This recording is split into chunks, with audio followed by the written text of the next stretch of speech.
எந்த திருச்சபையிலும் இல்லாத கட்டுக்களை உடைக்கக்கூடிய ஒரே திருச்சபை கத்தோலிக்க திருச்சபை. எந்த பாஸ்டரும் கூட இதை சொல்ல முடியாது.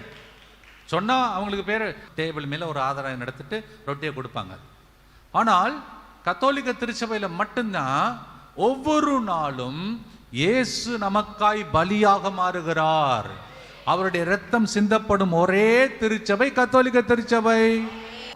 ஆண்டவருடைய அன்பு அது குறைவே படாதான், அவருடைய இரக்கத்திற்கு முடிவே இல்லை. அப்படிப்பட்ட திருச்சபை எந்த திருச்சபை? சத்தமா சொல்லுங்க. அல்லேலூயா.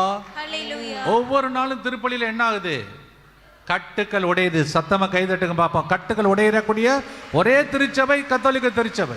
நான் சொல்றதை தயவு செய்து யார்ட்டையும் தயவு செய்து யாருடைய மனதை புண்படுத்துறதுக்கு இல்லை. ஆனால் உண்மையை சொல்லுகிறேன், எங்களை போல குருக்களுக்கும் அது தெரியாது, உங்களுக்கும் தெரியாது. நம்ம இருக்கக்கூடிய திருச்சபை தான் அபிஷேகத்தின் திருச்சபை.